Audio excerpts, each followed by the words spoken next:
Why, hello, and welcome back to another episode of Voice of the Rings. I am your host and guide, Zollin Ironshield, and today we're going to do a little bit more in-depth, detailed video on things to think about when you're raiding or doing instances in Lord of the Rings Online. This is going to be more from a classic MMO perspective, and this video will be a little bit more geared towards people who are mid-level of the game learning, and you're going into more of in-depth thinking about things. The more you're kind of, you know, all this, your muscle memory on the little things on the top now, and you're needing more in-detailed guide video on that. So we're going to start doing more of these. I'll start doing some in instances too, but today what I want to do is I want to just give you a little coverage in your mind about things to think about depending on what class you are, what your goal is in the raid, that kind of thing. We're just going to talk it out today here in the middle of break, and then in future videos we'll have more. Again, if you like Lord of the Rings content, you like LOTRO or any Lord of the Rings content, you may want to like and subscribe. I really greatly appreciate it. I'd love to see it if we get like maybe 50 likes in this video. Be awesome. Maybe more. I'd be impressed if you guys get more than that. So anyway, here's what we've got today, all right? So when you first start doing instances and raids, the first thing you need to know and realize, and again, I have other videos in details about how to join instances, all that kind of stuff, and I'll have more stuff in the future, but first thing you have to realize and think about are there's several things in a classic MMO setting, right? You have your tank, right? Those are the people that usually try to have the creatures hitting them, taking the damage. Again, I'm going to start talking a little bit basic at the beginning, and I'm going to go into more complicated terms here, okay? So for people who are maybe a little newer to MMOs, and I'm going to go into more complicated ideas and analysis, okay? So tank, they usually take the damage. Then you have the healer, he heals his teammates, right, keeps them alive. You have the DPSer, right, which is someone who's does a lot of damage, usually kills the mobs, which are the creatures around the boss. All right, that's what a mob is usually, okay? I'm going to try to give you a couple terms here for anyone who's a beginner. And basically, and then your goal is to kill the raid boss. Now, there are mechanics to the raid. What does a mechanic to a raid mean? Well, for example, let's say the boss at a certain point in his health, he does some certain ability and he hits the ground and makes a huge explosion, and you all have to be behind something to make sure you don't get instantly killed, okay? So it's a timing thing, that kind of stuff. Those are mechanics to a raid. Maybe a boss has a certain ability that you have to get ready for and have a certain spell. If you're a buffer, a support character, and you have to buff your teammate or debuff the boss right before he casts that spell, or you're all going to die, right? So those are the kind of things you have to think about when you're doing raiding, okay? So now that we got that kind of a raid, so there's support characters, there's CC characters. Lore Masters in Lord of the Rings Online are a big one that are kind of the support character. They debuff the enemy, they buff their allies, they can deal out good damage, and then you have damage dealers, right? You have your hunters, your rune keeper, who can also be a healer. Rune keepers can do either way. A lot of classes in Lord of the Rings Online have multiple options. Now, for example, this character I'm on is a Guardian. We really only have two options. We can either deal damage or we can tank. That's kind of our two options, right? We're kind of a melee class, more of the simpler to learn class. Again, I still say this with a grain of salt, that all classes have their have a spot where they're, you know, they get really complicated, and where at a certain point, if you're really good with them, you can do amazing things, right? So every class has a point where you can continue to learn drastically in certain things. I have a video about auto cancellation animations where you can like auto faster if you do certain abilities at certain times for Guardians. But there are some classes that are harder than others. I would say that Lore Masters are one of the hardest classes in Lord of the Rings Online, especially when you're doing raids, because they have a lot to think about. They have to buff their allies, they have to debuff the enemies, they usually have to control their pet, they have to throw out heals occasionally and then do damage with their spells. It's a lot, okay? Guardians, tanking, it depends on the raid, okay? So now let's just talk about tanks for a second.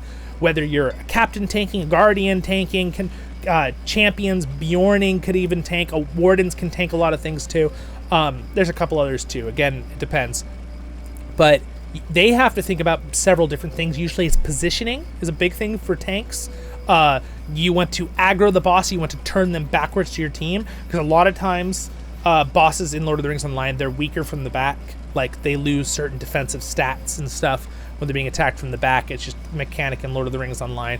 Not always, but sometimes. And usually bosses do AoE effects in front of them with their swords or their big, you know, hammer, whatever they are, a troll, a dragon, whatever you're fighting, you know, fire blast. You want it to hit your your tank, but not all of your squishy being lower armor and defense characters, because your healer's not going to be able to keep up, right? They're all going to get one shot. So the goal is the Guardian or tank keeps at the back. They also, tanks have to think about a lot with certain things. There's like aggro wipe. What is aggro, you might ask? Well, aggro is basically the ability for to keep the anger and attacks on yourself from a creature. Okay, so aggro, there's usually like aggro meter is what people call it, and aggro meter means like, so for example, guardians, champions, and a couple characters have taunt abilities that will build up aggro, so they will generate aggro a lot faster because they do not do as much damage as the damage dealers. So damage is usually the way aggro is built up naturally, or healing. So if a creature is attacking your tank and the tank isn't doing anything, and a character, your healer, heals the tank, the creature will switch and attack the healer. Okay, so it took a little bit of aggro because the guardian didn't do anything, or the tank. If the tank does some damage or uses one of his taunt abilities, the aggro will stay on the tank even if they're being healed, because his aggro meter is going up more than the healer for healing the target that monster was going after. Okay, same thing for DPS. People doing damage to the monster. If someone does so much damage to the monster and the tank isn't doing enough damage, or they're not using enough of their taunt abilities to keep the aggro on the tank, the monster, excuse me, the aggro from the tank will switch, and the monster will go after the person doing the most damage. Okay, so these are the things to think about when it comes to that. So tanks need to really think about aggro control. It's a big one. Okay, again, I'm going to go into more deep dives and more videos, but we're going to kind of get the surface of this video, okay, because I wanted to talk about this. And again, I'll have some videos on this with actually doing some instances or raids, okay, in the future that this really matters on. This isn't going to matter as much in certain instances because, like, they're going to be easy to just run through if they're low tier. But if you're doing a tier 2 instance that's max level and maybe you're not even fully out geared, it's going to be a lot more challenging. You're really going to have to think about these things, okay? That's where hopefully this video will come in handy for you guys. So next thing is DPS dealers. DPS dealers, they need to do as much damage as they can, but they also have to be thinking where they're standing, right? And you also want to be careful of how much AoE you do, area of effect.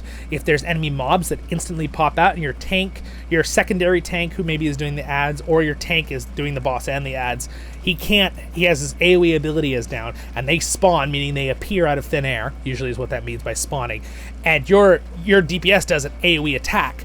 Now you're in big trouble because all those mobs are going to immediately get hit by some damage and not be hit by the tank yet. They're all going to chase after that one DPS person that did the damage to him, and the tank is going to have to try to get in range to taunt them off the damage dealer, but now you've moved the boss on top of your team, right? And now the AoE thing is a problem from the boss. He might kill people, right? His area effect. So those are the kind of things that DPS dealers have to think about still. A lot of people go, oh, DPS is the easiest thing to do, right? I am never usually a damage dealer as much. I'll sometimes do DPS with my Guardian, which, again, they are not the highest DPS in the game. But I do enjoy doing it, though. So sometimes I'll secondary tank and do deep damage in DPS. But that is something very important they have to think about. Now, granted, I still think one of the hardest things to do, and I've done it, because my secondary class was a Lore Master. So I had like one of the easier end classes. I wouldn't say that, I wouldn't say anyone's super, super easy, but I think Guardians are on the easier end. They're more basic. But the Lore Master is like the top end one. That's really hard to play and learn efficiently. So I've done both. Obviously, been playing this game a long time. I love this game. But the Lore Master, that one's a lot of work. They all turn their lights off because it's daytime. Did you see that? I like that animation in the background. That's kind of cool. I didn't realize that was even a thing. All their candles, they turned all their candles out in their houses because the light came up. That's cool. But so that's a big thing. So damage dealers, again, need to be very careful not to overly damage and lose aggro. The tank will lose aggro if they do too much damage too quickly. But you want to do it as fast as you can because you want the boss to die. And sometimes there are times where the boss has different intermediate stages, as in he might suddenly be untargetable and he'll run to some location and like do some speech or animation, right? And then you have to prep and all move to the right spots. That also is something. There's a big Belrog battle in the Lord of the Rings Online. It's one of my favorite raids. The Nurn, I forget the full term, but we call it the Rift for short, but the actual full name of it is the Rift of Nurz Gashur, which is way up there in the top right. It was one of the original raids of the game, level 50. It's really, really cool. It's not the Belrog Gandalf fights, it's a different one. But it's pretty cool. But that was hard because there's actually spots you have to stand, because if you stand in the water, you actually just take damage and die. Right, so the Guardian has to, or the tank has to stand in a very specific place, and sometimes the bosses will have knockbacks and make you fly and force you to travel, and you have to like reposition as fast as you can. So those are other things you have to think about too, but that is just as important for DPS to think about where they're standing for their safety and being in the right spot to do damage, and also now for healers. So now that we're talking about that, let's move into healers for a second. Healers have a very hard job as well, because healers have to think about keeping everybody alive, right? They also a lot of times will have buffs. This is rune keepers, minstrels are pretty much the main healer in the game. Lore masters can heal a little bit. Captains are pretty good healers. Bjornings can heal pretty darn well. So it depends on what class is doing what. But let's say, for example, a minstrel, which is kind of the main classic healer in Lord of the Rings Online. They really have to think about a lot, because they don't want they when they AoE heal, which means heal their whole fellowship. They need to be careful. They're not going to pull mobs, because a mob is hitting someone and suddenly they're pulled. But they got to make sure everyone's health bars are staying at a certain point, and they also have to think about where they're standing, because you have to stand in a spot where you're safe, but at the same time you can reach everybody and where they're supposed to be positioned and standing. So you can see how this can get really complicated really, really fast, which is kind of the challenge. I mean, that's why MMOs are fun. That's why people play them. I understand MMOs are a niche game, and they take a lot of work, right? I think LOTRO's done a good job of making it more streamlined for newer players, and they can enjoy and get up level faster and stuff like that. But at the same time, you know, you have to put a lot of time into it. Like a lot of these games these days, you can spend 30 minutes and play. And again, I'm a League of Legends player, so I get that. You can go and play 30 minutes and be done and walk away and had fun. Again, LOTRO, you can do that. You can do one instance, 30 minutes and stuff, but you have to be there first at high level, right? At that ability. That's why I love epic battles, though, that it sets your level. As long as you're level 10, you can play together. I kind of want them to add more epic battles. But that's a side note. But again, instances and raids, they're really fun. It's super, you get such a feeling of accomplishment, you know, when you win and you have your fellowship and your friends and your team. I mean, if any of you are anime fans, you all know that the anime tropes of, you know, being stuck in an MMO, right? Like Sword Art Online, or some of the more older ones that are like that, and newer ones, right? It's a fun fantasy in that way, but it's also fun to be able to role play and kind of get out into another world and battle these creatures and be like, yes, we won, and we won something, right? So anyway, back to our analysis here. So when you're having these boss fights and you're having to think about that as a healer and be standing in certain locations, it's really important, right? Healers are, and again, if you're a secondary off tank or you're a DPSer, even the DPS, if it's at, you think it needed to prioritize. If the raid boss is on the tank and he can't get to the healer and the healer's being attacked by mobs, and you don't have a secondary tank that can get them off the healer, and the boss can't, the main tank cannot move the boss or everyone's going to die, if you're a DPS, you may have to be the one to shoot at the mobs to make them chase you, and you need to start kiting. Kiting means to be running around in circles, just like you would if you were pulling a kite in the air. It's the same thing for a lot of MMOs or video games. Kiting, it's a pretty common term in video games in the last 30 years, if you know it, if you've played any of these kind of games. But again, I am not that old yet, but it's been around longer than me, that term. But I think it's been a lot more used in the last 10 or 15 years. So kiting mobs is something that's really important. Sometimes guardians have to do that, or tanks. They have to run around in circles with the boss and a bunch of mobs and just be doing their AoE roar, right? This roar ability that hits a certain area of effect. And again, it tells you, I have a whole thing on skills and stuff, but this thing has a 7.2 radius. So it's actually a circle. So if we're looking straight down on my character, a 7.2 radius, let's say that character right there, if I look at its distance on the radar, he is, let's see. Can I see the distance on that one? Can't quite see the distance on that one character. This is about 7.2. It's basically a big circle like this, okay? Radius around you. So you can force taunt people. The guardians and tanks have, a lot of them have a force taunt. They can hit. Force taunt means for a certain amount of duration. It doesn't matter about the aggro. Remember we were talking about the aggro meters of every person has like an aggro meter. They can force taunt, and in that force taunt they can be using other abilities to build up their aggro on that boss again, so they make sure the boss stays on them. So the force taunt you need to think about not using too often, right? As a tank, you need to be thinking about that, right? You have to be thinking, okay, I've got to be careful. I got to save my force taunt in case suddenly the boss does something. Some bosses and NPCs have aggro wipes. What does that mean? A certain point in the battle, they'll remove all aggro, and now whoever hits them first he's gonna go after. So the tank has to be ready to have his force taunt if people are damaging him, to force taunt so he can build up his aggro again on the boss, so it won't go after other people. Another important to think about. Okay, again, there's I could make several videos, which I will in the future, on the subject for every certain class. So this is kind of an overview of the ideas and thinking about it, okay? Another thing you have to think about, too, as a healer is, you know, your mana and energy, right? So now let's go to a support character, like a secondary healer, maybe a Bjorning, a Runekeeper is being secondary or something, or someone that's a support class, like a captain or a lore master. They're more tended for supports. I know a lot of captains can now tank really well for the last few years. I still think they need to buff Guardians. I think Guardians should just be the flat best heavy tanks in the game. I think like that's what they've always been advertised as in the game, so I think they should be the best at that. They've done some updates where they're now better. They're on par. But so anyway, support classes like captains or minstrels, if they're not minstrels, excuse me, lore masters, they are doing supporting. Let's see, lore masters can go full damage, but supporting lore masters, usually their goal is several things. They have the heals. They're going to put those on the tank or whoever needs them off heals. So if the main healer is focusing really hard on healing a tank because they're taking tons of damage, the lore master might be throwing a couple little heals on some of the DPS who are taking a little bit of damage, right, from mobs or something. And then they also will be debuffing the boss, right? They might be stunning or rooting mobs that run in to give time for the tank or the DPS to kill them or take aggro so they don't go on the healers, right? That's another thing. Lore masters have a pet they can control to do things separately from them, and like captains also have a banner standard person that holds a banner. They also do that similar thing. They buff people. Lore masters can also make people immune to stuns. They can debuff the enemies. They can buff their allies. So lore masters will have the most work in some battles. I had a battle with one instance in Gondor where you're fighting a Nazgul that comes into the city, and it's one you can do over and over. Instances are like storied battles, right, just like anything that you can do over and over for loot, right? A boss, a raid boss, whatever it is. But I had a lore master one where I had to heal the main tank, keep CC immunity on him. CC immunity is crowd control immunity, meaning he can't be stunned or knocked down or something.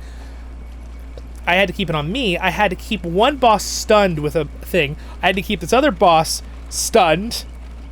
I had to have my pet on another thing holding it off while I healed the main tank with my heals, and I was debuffing the enemy boss and also at the same time buffing my tank the whole time, and I'm having to like use other stuns, so I'm literally just chaining between like 5 different things I have to do, where normally you'd have one tank doing damage, right? I mean, tanking a boss. A tank usually has to tank 1 target or 2 targets, and a DPS is shooting that target. Hey, look, we've got another person here in the is this someone from our group? Well, hello there. Hello there. Maybe this is someone who knows me, but it's kind of fun. I get to meet a lot of people who are fans of the channel. Thanks, guys. I appreciate it.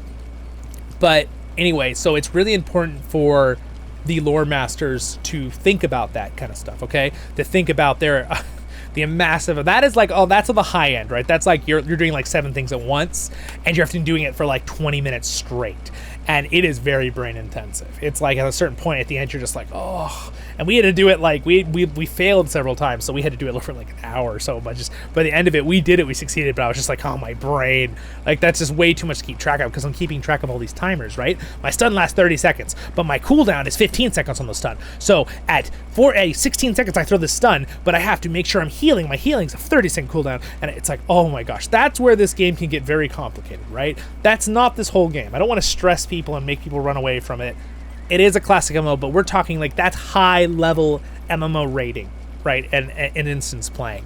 But those are things you have to think about in MMOs. So anyway, this is kind of like a bite-sized chunk where we went into a little more deep and dive into this stuff and some terminologies. I will do more of these in the future. I might even we could do a question and answer about this stuff with a live stream if you guys want to.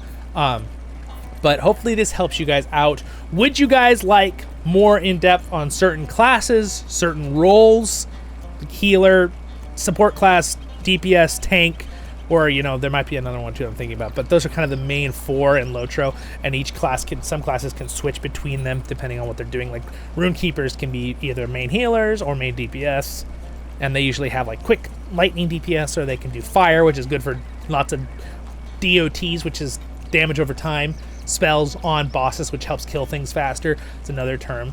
There's also things, oh gosh, there's bosses that have like timers that you have to kill them at certain points. The turtle raid, you guys remember that one from Moria? Oh my gosh, basically the water keeps getting more and more poisonous, and if you don't kill them within 5 minutes, there's a point where these bleeds are stacking up on you. They're so big the healer can't keep up and everyone just dies. It's like, oh my gosh. But it's a lot of fun. MMOs are fun. I think they're a genre that is a niche genre, but I think that since LOTRO, you can do the MMO stuff, but you can also just explore Middle Earth, right? If you're someone who just wants to play this game to explore the world, you can do that. You don't have to do these big, huge raids. But again, for me personally, once you get to that end game, you want something else you can do besides just exploring forever, which I love exploring. If you watch my live streams or my tour videos, I love doing that. But it's fun to have some other goals and like achievements that you can do. Like, I'm gonna fight this boss with all my friends and we're gonna get really good loot and get some really cool looking armor and good stats, you know, that kind of thing. Or a cool thing for your cosmetic house, right? It's just kind of fun, you know. It's like you can have a little bit of show off stuff and still enjoy yourself and play with your friends and help your friends get cool stuff. It's really a good time. Good time. Anyway, we'll do more in-depth videos like this. I didn't want to make this too long so you're not just like, whoa, at the end. But again, like and subscribe. Hopefully your brains are okay after all of that information and input. Thank you to my wonderful Patreons for their support. Subscribe button's there. I did talk a little fast in this video. I don't always talk this fast, but I wanted to cover a lot of info in a shorter video. So hopefully it was pretty precise though, and some stuff. Again, I didn't go into super detail on exactly what every role does. We'll do that in other videos in the future, especially if you like this video. If we get like, you know, maybe 50, 60 likes on this video in the first 24 hours, that'd be freaking awesome. I'd appreciate it, guys. And if there's more than that, if you guys are adding on past that, you're the best. Over there, thank you so much. Next video, over there's LOTRO Taylor, do voiceovers in Lord of the Rings Online. Have a great and wonderful day in Middle Earth, and I will see you all in the next episodes of Voice of the Rings. Baruch Hazad Kuzad I Menu. And I will leave you with the beautiful views of Breetown. See ya.